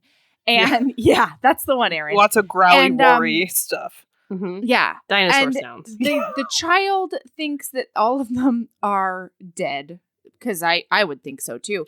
Well, because he, like, the water falls down, and they're like, cool, we made it. Thumbs up, oasis. And then he's like, rawr, and, like, knocks him out of the sky. Yeah. And the dirigible is trashed. There's no more Mhm. dirigible left. It's gone. And I want that noted for the record. They also are out of gasoline, which was the way that dirigible was powered. So, just there. Rick's like, good luck. Take care of it, Izzy. Pat, Yeah, pat. figure it out. Figure it out. Do the science right here. No supplies. But then my favorite part of this whole movie is after Imhotep murders this child's parents. He does And walk uncle. out of Like, his- just makes him a and full-on, uncle. like... Complete orphan. Yeah. He just walks out of his sensual bath and gives him like a tiny noogie. Like just the The most affable There, kid, and keeps on. And the most emotion this kid shows is hates Noogie. Yeah. Yeah, that's true. You know, like, he's not really upset about his family dying. It's more just like, ew, don't touch me, murderer. Yeah. That's it. It's pretty good. Yeah, it was just like sort of vague disgust, like, yeah. But, you know, he has a lot of trauma, so that's fine. I feel like he just has been disassociating this whole time because he, like, none of it makes sense otherwise. Right, yeah. Okay, wait. So now it's the jungle fight time. No, not yet. We find out a very important thing about Ardith earlier in the movie that I forgot to tell listener about, and that is that he is a falconer, which increases his hotness. He loves his birds so much, and it's so upsetting. Like, yeah, because right now, Bad Guard shoots the falcon, and I literally shouted, "Hedwig is dead!" And he was so satisfied shooting him because he knew that. I feel like he knew that Ardith like loved that bird, and he's like, "I'm gonna murder what you love," and you know, I don't hate it. I do have to say, here, slight tangent. Please, a falconer is sexy in theory, like a movie falconer. Okay. However, I did have a friend in law school that did date a real falconer. And it was not sexy in real life. He was real weird. Was it just like obsessive? Yeah, you just got to be really into being a falconer if you're a falconer. So like, just, I'm not saying they're all weird, but maybe just take caution to know better. One of those better in fiction kind of things. Yeah, to know that this man spends more time with birds than other humans, and what that might mean. And birds are in particular are like, it's not like a mammal where you're like, oh, they have feelings. No. It's in a bird, like dinosaur. Yeah. Yeah. No, she thought he'd be cool because he was a falconer, and that sounds cool, but it was not. Fair. Upsetting. I'm glad we know that now. Yeah. Okay. So now jungle fight. Jonathan does see shrunken heads, and I have no idea why. Do we know? There's a lot of like weird, like, because I also had questions about like the different bodies that they're like, oh, the Roman legionnaires and the whatevers, and I'm like, why were they? What? I thought this place was hard to find, and yet everyone's been here. Right.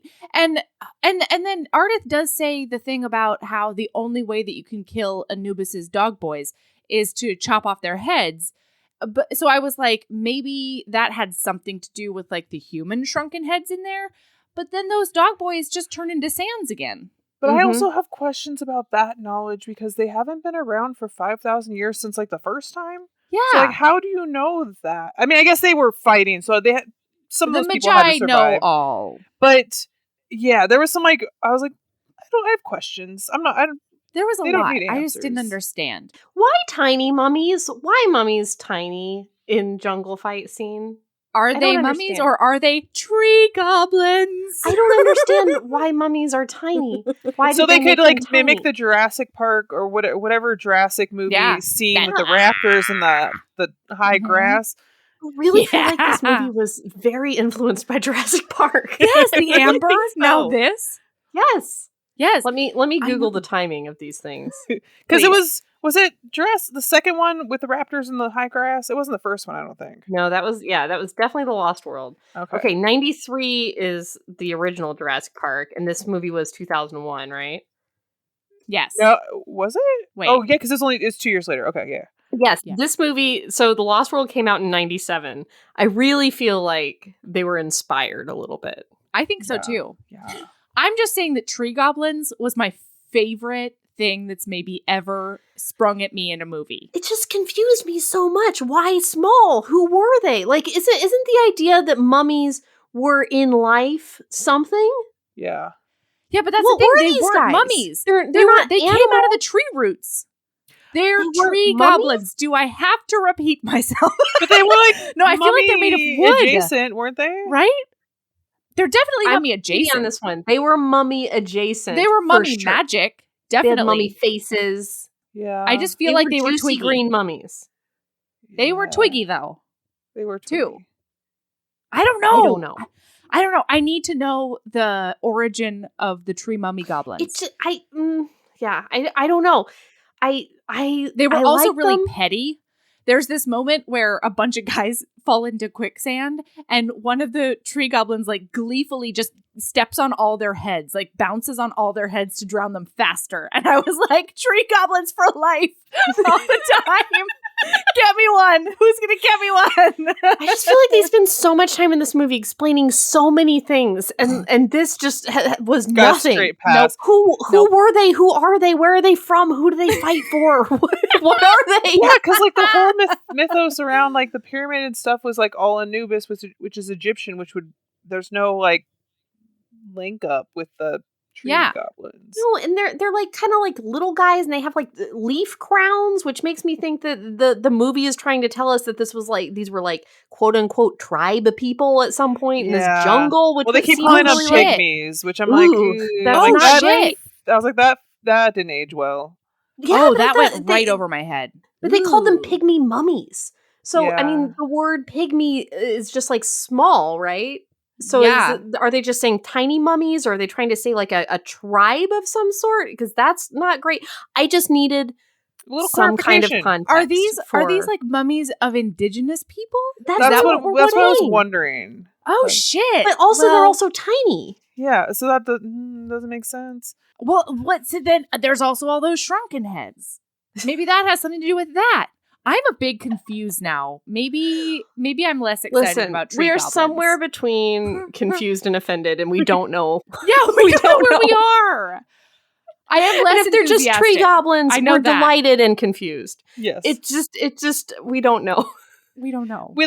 They over-explain literally everything else, but not this. So there's no way to know. I'm saying.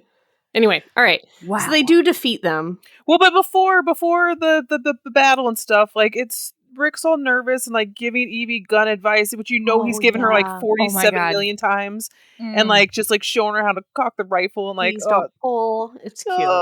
And he's like, oh man, he coaches her on squeezing the trigger instead of pulling it, and then they do this big romance kiss that's like hot. And then in the fight, she does save Rick by doing a big sniper on two of the guys over his shoulder. Boy, she's such a competence boner all the way around still. Totally. So then they do win. And then they're like, yay, we won. We'll just go home now. And then the child is like, no, I've got to get to the pyramid before the light hits it or I'll die. And they're like, oh, or shit. This bracelet will eat me. Okay. Well, it was only a reprieve because then they're being chased. Like, because they weren't, Yes.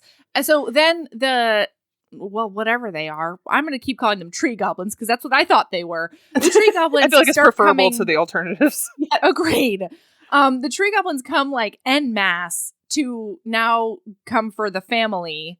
And so you know what they remind me of is the baboons in the Tarzan movie, the Disney Tarzan movie. Like in that scene with the tree where he's got the dynamite. I don't remember that. Oh, I imprinted on that movie. But they like come in mass and like are chasing. Oh, it's a very similar. But like more erotic because he's mostly naked. Anyways, sorry. I hear that. I hear that. Okay. So Rick finally, he runs for way too long just holding the hand of that 8-year-old boy. Right. Rick, pick that bitch up and get him to that pyramid. He's big enough to piggyback? Yes. Do a piggyback on him. Jesus. I just do want to note that Brendan Fraser had broken his back in 3 places at some time in this movie. So it may have been the best that they didn't make him pick up the kid for the whole time. This is true. Oh, wowza. I wish they had gotten a stunt double to pick up that kid and do the big run. I'm just saying, if they were like, pick up that kid, and Brendan was like, you know what, guys, can we just do the handhold? I respect that. A little handhold? Yeah. You know what? I'm with you, Aaron. I'm with you. Okay, so they finally get in there. He's there, and then it's round 2 with Ardith and Hot Guard. Yeah, Hot Mean Guard. And he is shirtless at this point. Oh yeah, yeah, he is, and he's glistening in the moonlight. There is a shine. It's because he worked up a sweat running after that kid to kill him. Oh my god, he wanted to chop off his arm so badly. He's like, it's time. Right, because they're like, bring me the bracelet, and he's like, I'm gonna bring you the bracelet in the bed. Like, yeah, he was very excited. Yep, it's so good.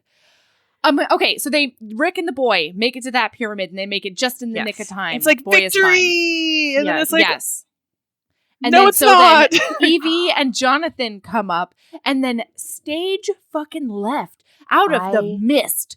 Nowhere. I love how he just walked past Jonathan like whatevs, and then Noxonomoon just stabbed. Just does a stab. And such like a casual stab. It's oh my so God. great. No just emotion, taking care of nothing. business. Just doing some light murder.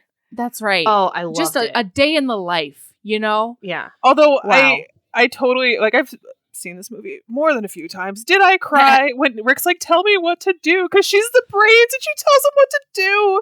And he doesn't know what to do without her. And like, and he's like, get away, kid. Like, but also, he's like, oh, but what do like, I do? let's not Evie watch was your such mom a die. moment. Yeah, no, he says, what do I do? What do I do? And then she says, take care of Alex. I love you. And then just dies. He says, sweetheart, no. Which yes. Is so, but also, like, I'm so sorry. Listen, I'm sorry. What are you going to do? Put pressure on that wound. Oh, I know. Oh, yeah. Just sitting there like, what do I do with my hands? Cradling her head, and she's bleeding out from a torso wound. Yeah. Like, give her a shot, Rick. Yeah. Jesus, just sit on her while you do this. Like, then he'd have blood on his hands for the rest of the movie, and they couldn't have that. We don't have blood in this movie. It's probably better to shove a knee in there, to be honest. Oh, fair. Anyway. Oh, I didn't think of that. I feel like they don't spend a lot of time on like first date. It's a lot of like, we'll figure it out on the way down. Like, yeah, it's fine. It's fine. They've got the book of life or whatever. It's fine. But Jonathan's version of comforting is like, he's grieving too, obviously, but like she's gone on to a better place or something. Like, Jonathan gives no fucks that Evie's dead. Neither does that kid. Rick is the only one who cares, and Rick is like, take my son away. I do not want my son to be here to watch his mother bleed to death in this moment. Right. And Jonathan takes him 3 feet away. Oh, yeah. 3 feet away and just like camps out with him on the ground. They're like hugging their knees, just casual. Like, and then after that, like they're hauling around his mother's dead body. Like, that kid has so much trauma. Like, wait. So what happens is Rick is like, take care of Alex. I have got shit to do because he is going to go take revenge for his wife. And also, if he does not kill the Scorpion King, then the whole world's going to end too. I don't think he's thinking about that, though. I really don't think. He just wants to. But he doesn't want to murder Noxonomoon. He wants to murder the mummy, which I'm like, to be fair, he did not stab your wife. That's true. He just walked on by. He was just. That's true. Yeah. That's true. Well, he's a big mad. He's not logical right now. No, but that's then fair. Jonathan attempts to do this tiny comfort, and he's like, also, she's gone on to a better place, like the good book says. He's and like, then the kid's like, the book! He's like, pick up my that corpse right there. Oh. I have a thought. Please tell me everything. So sorry. Allegedly, she loves Emotep like he loves Evie, right? Right. So he's going to do to her exactly what she just did to him by killing her love. That's fair. That is fair. Thought. Carry on. Hot, Aaron. Look at your brain go. I like vengeful Rick. Oh, yeah. Anyway. I like it. Anyway, so the kid does encourage Jonathan to pick up the corpse of his mother and carry her. And Jonathan is like, no questions asked. Sure, sounds good. This seems like a great plan. Like, also, there's no way that man can carry the dead weight of Evie. No way. The live weight of Evie, maybe, but the dead weight, hell no. Yeah. Anyway, completely. Yeah.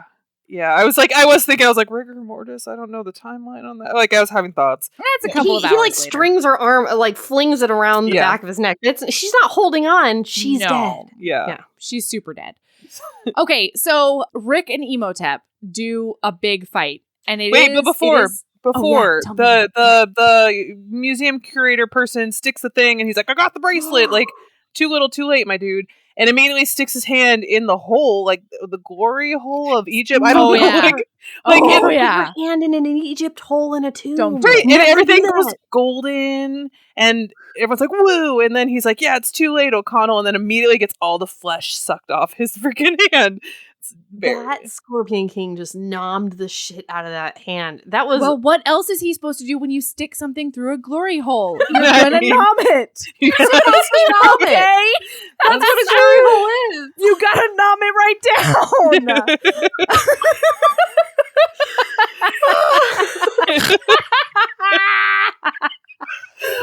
Oh my god. I mean, woo. That would have been worse if it would have been other appendage. He didn't even hesitate either. He's like, there's a hole. I'm going to stick my whole arm in there. Yeah. That's obviously what I have to do. That would be a puzzler for me, if I was being honest. But he's just like, no, instinct tells me must fill this this glory hole. And that triggers like the rising of Anubis's army, but they're also zombified, which were they? I don't think they were originally. No, they weren't originally. Explanation there. It's fine. It made me think that maybe that was the Scorpion King's army? The zombified one? That's now, or are they the ones doggos? That are in hell? I don't really understand. I just, in my head, I'm like, well, they'll be less zombified like when somebody takes control. Like that was my headcanon. It's that makes sense. Wait. So are they human zombies or are they it's zombies? the dog. Okay, good. Dog they are dog boys. Okay, yes. cool. All right. I also wait. There was the moment where the kid encouraged Jonathan to pick up Evie and like go find the book of the dead or the living or whatever. He had his head down. Clearly, the director was like, "Kid, you can't cry. Just like put your head down. There's no emotion on your face, and act like you're crying." And then the kid looks up and goes, "The book," and just the most driest, whitest face. It's like, could we not have just taken a dropper and just squirted it at this kid, or like thrown some blush on his face?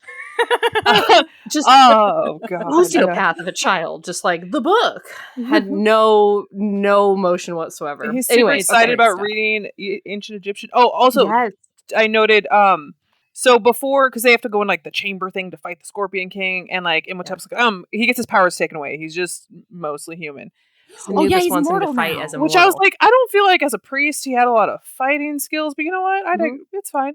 But Enoxunamun's like, don't go, you're gonna die. Like, no faith whatsoever. Like, just they doubting. They do a big kiss though, like a very movie kiss, like a very just like put your mouth on somebody and move your head around kiss. Yep. I didn't hate it. I like a movie kiss.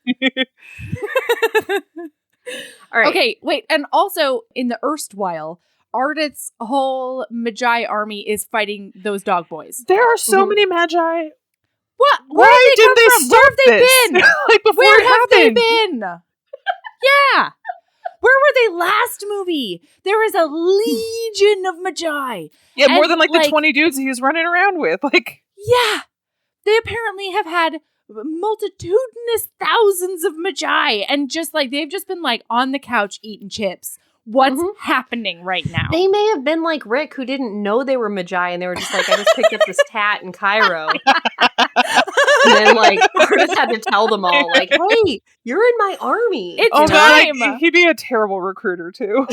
He would. Well, it depends. Yeah. I mean, he's a bit of a honey trap. I could get recruited by him pretty quick. That's true. If he's like, you are one of the ancient Magi, I'd be like, do I get to hang out? Like, sign me up. Yeah, absolutely. Special. Okay, so then Jonathan has to fight Enoxunamun. Fisticuffs, and he calls her wench. My king. I'm not even mad about it.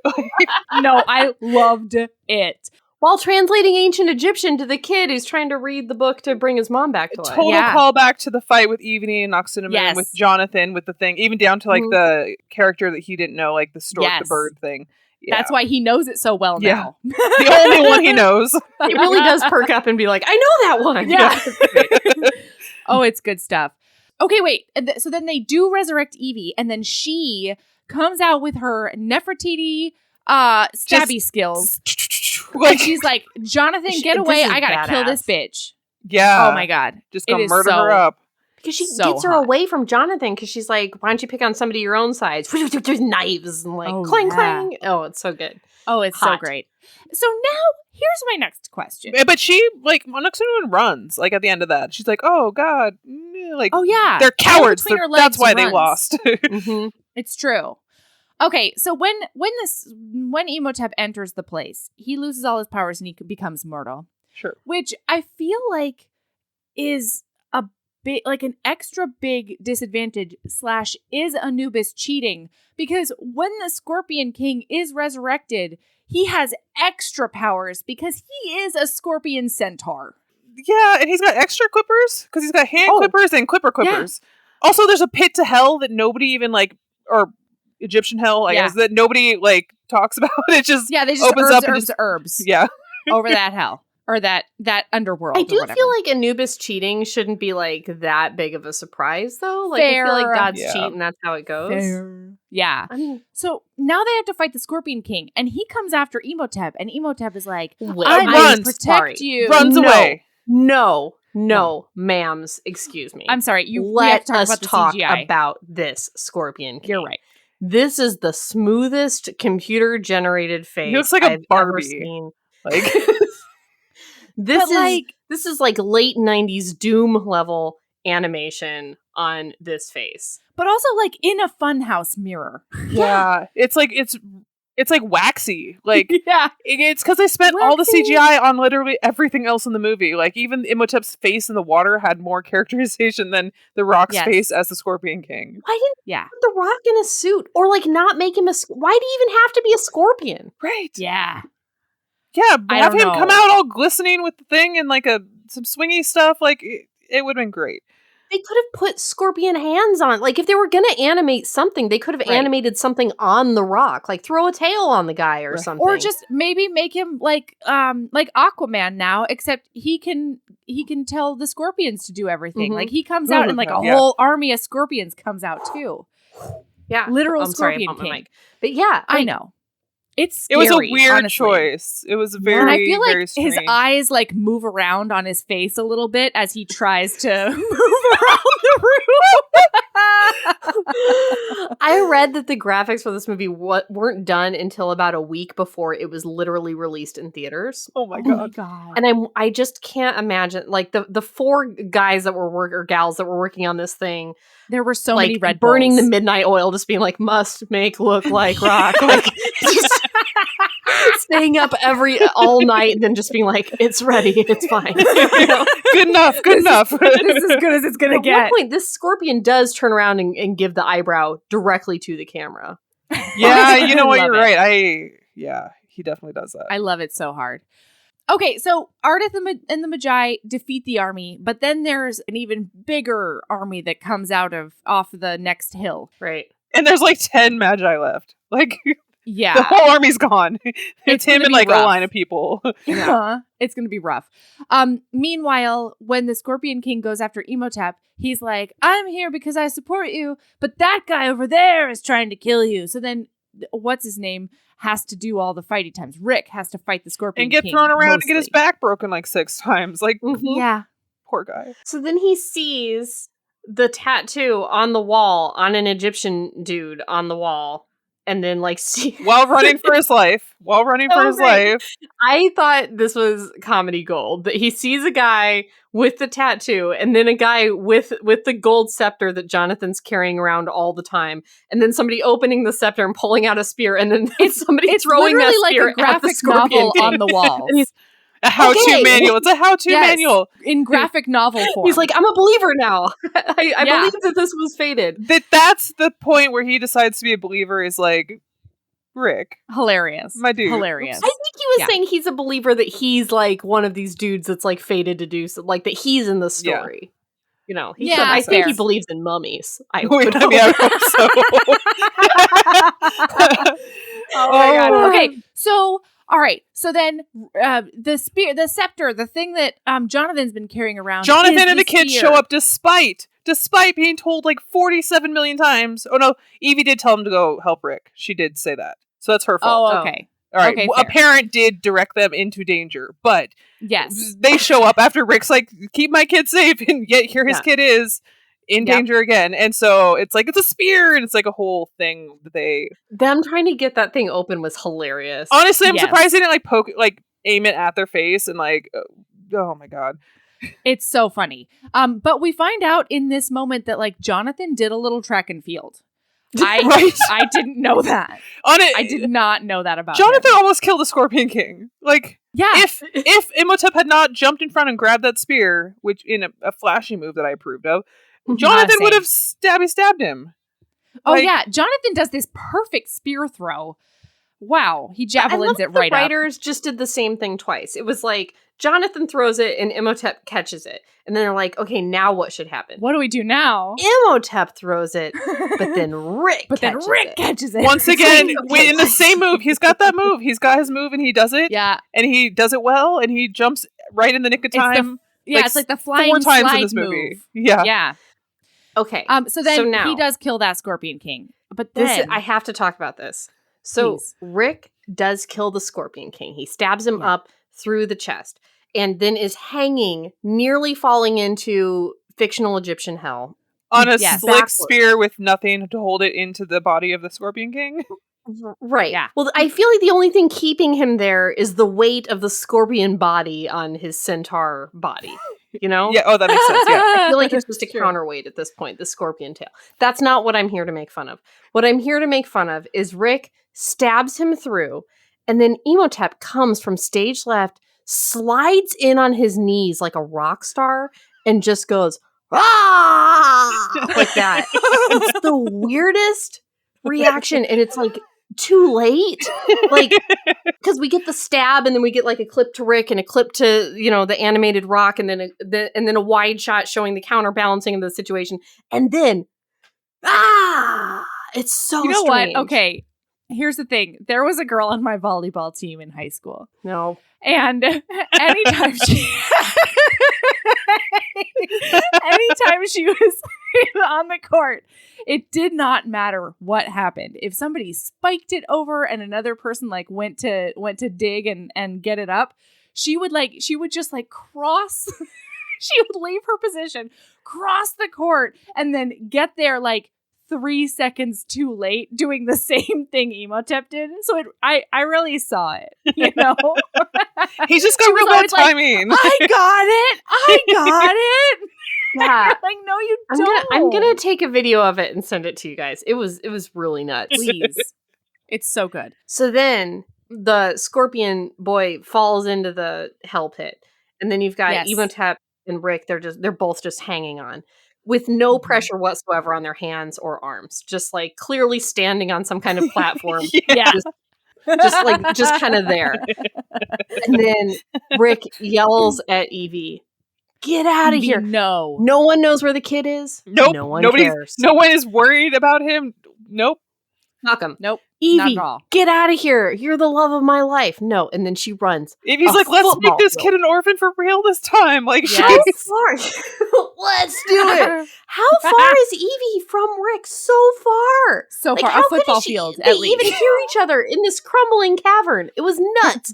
And then she goes and she does help Rick, but not Imhotep. He was sitting there looking over, like, and he looks at him, and it's like you could see him be like, "That's what love is." And then he's like, and then Sunamoon, help me! And she's like, "Bye."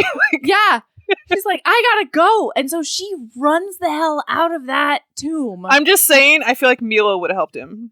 Yes. Yeah, Mila left her life in Cairo as a computer saleswoman. In 1933 as a cobbler. Yeah. I don't know what people did. She wore pantsuits. That's all that matters. As a train conductor in 1933 in Cairo. She had a career and she left everything for this man. This bitch? Mm-hmm. Look, she's just looking for her ticket out. That's all she's ever looking for. It's true. That's fine. She gets her just reward because she goes, tippy tip tips, and falls into a river of scarabs that was there for no reason whatsoever. But it's fine. Yeah. Well, it's the same ones that Mr. Museum man with now the tiny skeleton hand. Oh, and we forgot he got ripped in half.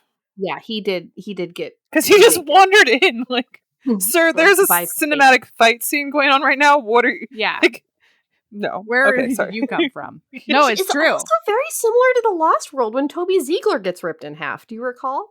Anyway, so they were really into The Lost World in this movie. They were. Yeah. So the museum man, when he went into that thing, he scared off all those scarabs with his bracelet. Those were those scarabs. That. Okay. I think. Oh, okay. You know what? Aaron, it checks out. Anyway, she gets chomped by those beetle boys and she's done. And then they get outside of that pyramid and all of the small mummies, forest goblin boys, do get sucked into it. Like the entire oasis, which I'm like, so is the oasis there all the time, or does it randomly get sucked in, or does it only get sucked in when like the thing when they killed the scorpion? I think when the Scorpion King is like for real dead foreversies, when like the spear hits the Scorpion King, Oasis disappears because Curse and Bargain are gone. Which is interesting because if they were like, yeah, I want Anubis's army, it's like, oh, good luck getting out of here alive to enjoy that army. Mm-hmm. Yeah. Also that. How is that supposed to work? Anubis? He's tricky. Yes. Anubis is kind of a shit guy. Bad dog. Okay, so they're running and running and running because they've got to get away from this oasis that's like collapsing, flushing down. Itself. Yeah, so they like climb the pyramid, but then they're like, oh, we're all gonna die together. Yeah, but then all of a sudden, a dirigible pops out of nowhere. And Izzy's like, hey guys, jump in. You need a ride? I'm here. Like the fact that not only he repaired this thing, but also got it in the air before the Oasis started getting sucked in and was just hovering like, you know what? Izzy deserves a gold star. Well done, sir. He does. Oh, yeah. He's a good friend, that Izzy. Deserves a gold star.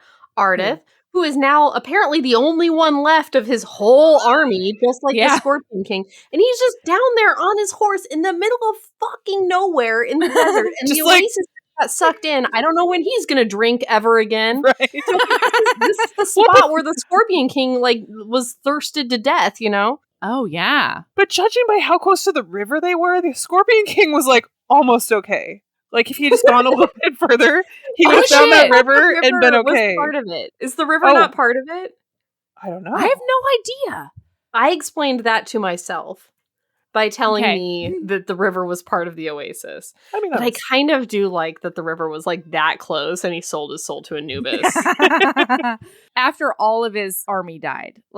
He could have done it 4 days before and been much better off. But instead. Yeah, that poor guy that rolled down the dune, he could have been helped about, 10 minutes earlier.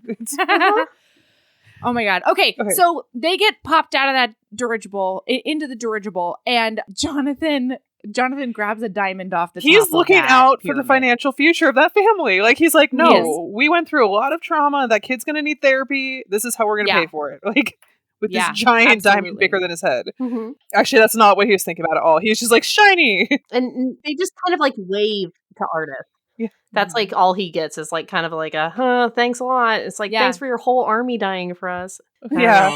They're like, well, you got your horse. We can't bring your horse along, so bye. Yeah, sorry. Him and Rick are the only magi left now. And then Rick and Evie are making out again immediately. Not hey kid, you okay? How you feeling about it? Nope. No. Just tongue down each other's throats. There's no kid snuggles at all, and I supported it. Yeah, me too. Yeah. Good work, Rick and Evie. Gold stars all around. 10 points to Gryffindor or whatever. It's good stuff. Yes. And that's why the third one doesn't work, is because, it doesn't have Rachel Weisz. Yeah, Rachel Weisz isn't in there.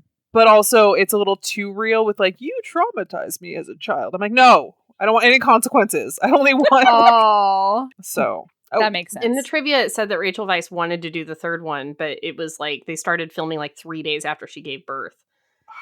They should have held out. Travel and do it. Yeah. Oh, how that's dare upsetting. they? Mm-hmm. Honestly, I might have liked that movie if she was in it. Maybe. I don't know. I never saw it. I saw it once, but I could not tell you anything about it except Jet Li is the mummy. I think. Wait, Jet Li was the mummy? I think. I feel. Yes. Jet Li is in the third mummy film. And there's also Yetis. What? Yeah. Well, I'm almost 100% sure that I did not acid dream. Oh, I did not acid dream that. It's but called. No, Michael and I were joking about it yesterday because it's the mummy and the dragon dynasty Emperor of something or other. The dragon emperor. Okay, wait. So my other question is, because I actually Jet haven't Li seen is the a third mummy. one. He's the dragon emperor. Yep. Anyway, all right. Do they just say Evie perished, or do they get a new actress for Evie? They get a new actress for Evie. Oh no! How dare they? Honestly, why would they think that would work? It wouldn't. Their chemistry is beyond replication. Oh my god! I can't believe they're not married in real life. Honestly, these two. Wow. It's Maria Bello. That's strange. What a choice. I just remember being really irritated with it. I honestly don't remember much about that movie except Jet Li Yetis being irritated with Alex. So nice. Yeah. I think that about sums it up, probably. Yeah, probably. Yeah.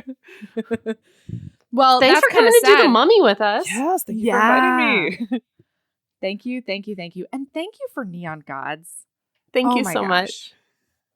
Thank you for Neon Gods. I know you always have more in the pipeline. Do you have anything else to promote? Because you've got Abel and Broderick out right now. Yes. And watch Katie's TikToks. Oh God, yeah. Oh my God, you're so TikTok good on TikTok. makes me so anxious, but I'm like addicted to it. But like being able to see how many people can like view your stuff is like, I don't really want to be perceived on that level, but yet here I am doing it. So here's the thing. I just had this conversation with somebody.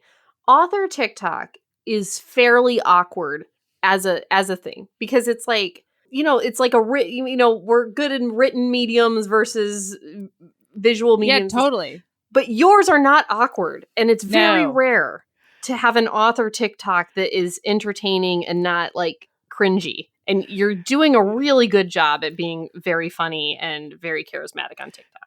It's probably because I spent the entire last year just like nomming TikTok content. So I'm like, oh, this is how you do it. Like, they're so clever. I know what we're doing. People here. are so clever on there. Yeah. Mm-hmm. I just mimic, which is good because that's what TikTok is. It's like, oh, take this thing and do it exactly the same but slightly different, and it's a trend. Mm-hmm. But yours are great. So what's your thing? What's your thingamajigger? That's a good question. Hold on. Let me find it. I follow you. I think it's author Katee Robert. I think so right. too. Yeah, it's because like people have been talking about my books on TikTok, and which is amazing, but also again anxiety inducing because I'm like, oh, but I just don't feel like it's not a platform that you can self promote very well, and I don't really. That's not my jam, anyways. And so I was like, well, I'm making money because people are talking about my books. I would love to make other people money, and so that's what I try to like talk about books that I'm really enjoying or whatever. I haven't been reading a ton lately, so that's kind of like a challenge, but like, yeah, so I try to like geek out, and that seems to be going well. No, I love it. It's really fun. And you've helped my TBR. Well, helped is not really the right way to put it. Someone's like, every time I see your pink hair come up, I know that I'm about to spend money. And I was like, honestly, that is the highest of compliments that you trust my recommendations that much. Thank you. Yeah. But also buy these books. So what else is out book-wise? Oh, you were starting to say when I interrupted you. Let's see. So this will be so like the next one will be Cohen, which is Sabine Valley #3, which is going to be a big old mess. I'm very excited about it because it's like it's a menage with 2 dudes and a lady, and she's like the innocent one, and they're like the hardened criminal types. Yeah. And so it's gonna be like morality chain, but also like I don't know how to hold you because you're so fragile, and she's not that fragile. It's gonna be great. I'm really excited about it. Oh yay! Cool. And then like 45 other titles. Like I just I don't know how you do these multiple series at one time. Like your brain is just fascinating to me. Yeah. I can't write more than 1 book or 2 books in a series without like in a row without burning out. So by juggling multiple genres and stuff, and like the taboo books serve as a really great palate cleanser because I don't have to think about them too hard because they're just boning. And it's good. And I am going to start my monster romance series before the end of this year, probably. The covers, the first cover, the artist who did Hades and Persephone for like my pre-order campaign is doing the covers like in the old school Fabio style. Oh, like the oil painted like clench covers, but with like a monster. And so I was just saying to somebody, I would love for those oil paintings to come back for contemporaries, like the same, but like jeans, like the same thing, but just modern outfits. But monsters is even better. It's so great. It's so great. It's so self-indulgent, but like I'm not even sorry. I'm like, oh, I'm doing this, and like I talked to the artist, and she's like, this is amazing. And then I have and this all comes full circle, weirdly enough, but the person who designed the covers for the O'Malleys is like, hey, I would love to work with you on this. So she's going to do the design aspects of like, once I have the art for the monster romance. So it's, those O'Malley covers are fantastic too. Oh, and they're just, they're so classic. Like, but, and then there will be an O'Malley second generation series end of next year. And there's like at least 40 of those, right? Because like each one of Irish those Catholics has like has a few kids. I actually made a family tree because because I've been doing Patreon shorts, like check-ins with them periodically, and I'm like, these people keep having kids, like, oh my god, and I'm not a great detail person, so I was like, I need to make a family tree, and then I just ended up adding more babies, and so there's like 13. Whoa! No. Well, if you need to hire me, like the kid in The Mummy Returns, to consult about your own series, I may have to, because somebody like I did a check-in with Teague and like his teenage daughter, because I had this scene in my head of him, like, because he's a nut job, and him having a teenage daughter that's like, Dad, my teacher's being mean to me. Like, he's a crazy person. And so I wrote it, and somebody in my Patreon who apparently is really into details is like, well, where's the other kid? And I was like, they only have 2. And she's like, no, in Patreon short, whatever, in place, Callie was pregnant again. I was like, shit. Oh. You're right. Good to know. That kid was at soccer practice. Don't ask me questions. I don't know. I was like, also, I'm adding that to the family tree. Yeah. So thankfully, yeah, but we're going to fast forward like enough time that they're all adults, and it's going to be something to revisit. I'm excited. That's really exciting. All right. Do we have lady loves? Oh, no. Oh, I've already burned 2 today. I know, same. Let me look around the room and see if I love anything. Oh, I have a lady love. It's either called Scener or Screener.com. I don't really remember which one it is. I'll put it in the show notes is what I'll do. It's like, I don't know if it popped up in the pandemic or what, but I actually watched this movie with Ashley and Kim over like a live chat situation, and it was so much fun because we got to like hear each other and the movie. It was so fun. So Scener, you can have like actual movie parties, and it connects with any service. So it's, like you can do it on Hulu, but if you don't have Hulu, then, well, you're screwed. It can do any of them. That's really great. Fun. That's awesome. Yeah. That's so cool. Katie, do you have anything? Yes, I did come prepared. Yeah. Also, I was going to do a different one, but I took a nap today, and the Calm app, the sleep stories, I'm freaking addicted to them. Like to the point where if I'm feeling stressed out, I just put one on and like go sit in my hammock and listen to it and just learn stuff. Like that, if you were an author, a writer, you could get free pass on some ship somewhere like that went across the Atlantic. Mm-hmm. That they're like, oh, they just like let authors if they like come like write about the ship. And I was like, or the Queen Mary maybe. Whoa. But yeah, so I'm like learning a lot. And then they put me to sleep, which I would not have thought because I don't like talking. Like I can't sleep with the TV on, but yeah. These things. And so I really nope, I can't remember their names. Two dudes with very deep, lovely voices. Cillian Murphy also has a sleep story, which is pretty great on there too. Okay. And yeah, highly recommend. It lowers your blood pressure immediately. So it's the Calm app, and it's like a subset of Calm that is sleep stories. Yeah, yeah, they're all about 30 minutes long, and they just like narrate like we're gonna go to the Mirror Forest and like talk about the redwoods, and like you're walking through here and you look at this tree and you see this and you feel this, or like whatever, and like or like the one I just listened to today was like some islands in the Norwegian or Norway that artists and authors like go to like the light's really cool there or something. I don't know. I fell asleep halfway through. Perfect. But it's just like you're at this cabin and there's like the like windows, and through each window you see this thing, and it's just like it's so weird, but it is so like soothing and amazing. And a lot of actors do them. Like I feel like I get notices of like new person doing sleep app a lot. Idris Elba did one, but he's too distracting. I can't. He doesn't put me to sleep. That's too much hot. That's too hot. Maybe still worth a listen. Right. I mean, yes. Yeah, for maybe different purposes. All right. So you can find Katie on all the places, mostly at Katie Robert, right? Or at yeah, Katie or Katie _Robert. Like it's some variation. I'll put all Katie's socials in the show notes as well. And then we're on all the places. You know where to find us. So keep being a badass. Oh no. And love yourself as much as you love neglecting your child in favor of making out with your hot partner. Yeah, there you go. It's a good choice all around, I think. Yep. Yes. All right. Thank you so much, Katie. Thank you so much. Thank you. Two pieces. This is so much fun. Bye. Yay. Bye.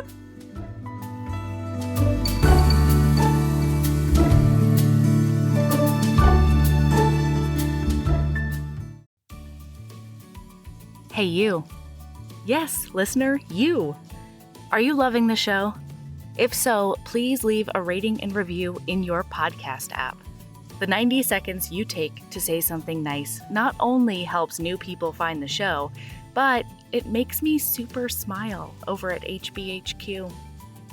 Also, I've had a few people ask, and the answer is yes. We are still doing the 5-star bribe. If you leave us a review with 5 stars, then we'll do whatever book you want. We're real deep into the list though, so it might be a while. Lilas! Okay, back to the show.